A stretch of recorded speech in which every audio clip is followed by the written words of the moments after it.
সব কথা তোমাকে জানাবো ভেবেছিলাম। কিনে এনেছিলাম আকাশি রঙের বিলিতি হাওয়াই চিঠি। সে চিঠির অক্ষরে অক্ষরে লেখা যেত। কেন তোমাকে এখনো চিঠি লেখার কথা ভাবি? লেখা যেত আমাদের উঠোনে কামিনী ফুল গাছে এবার বর্ষায় ফুলের ছড়াছড়ি। তুমি আরেকটু কাছে থাকলেই বৃষ্টি ভেজা বাতাসে সে সৌরভ তোমার কাছে পৌঁছতো। আর তোমার উপহার দেওয়া সেই স্বচ্ছন্দ বেড়ালছানা এখন এক মাথা মোটা অতিকায় হলো।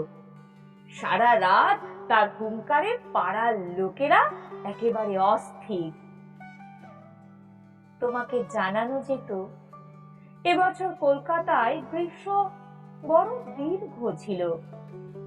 এখনো পর্যন্ত বর্ষার হাবভাবও খুব সুবিধার নয়।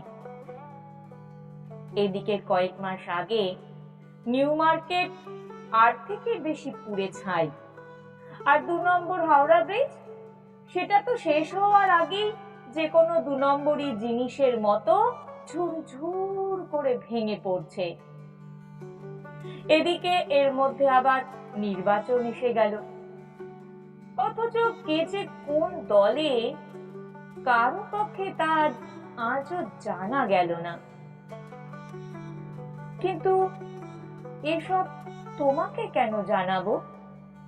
এসব খবরে তোমার এখন কোনো প্রয়োজন নেই। অথচ এর থেকেও কি যেন তোমাকে জানানো ছিল। কিছু একটা আছে, কিন্তু সেটা যে ঠিক কি পরিষ্কার করে আমি নিজেও বুঝতে পারছি না।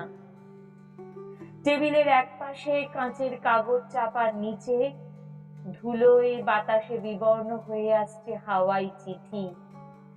তার গায়ে ডাকের ছাপের চেয়ে একটু বড় অসতর্ক চায়ের পেয়ালার গোল ছাপ। পাখার হাওয়ায় সারা দিন সারা রাত ফরফর করে ডানা ঝাপটায় সেই ঠিকানাবিহীন রঙিন ফাঁকা চিঠি। অথচ তোমার কাছে তার উড়ে যাওয়ার কথা ছিল।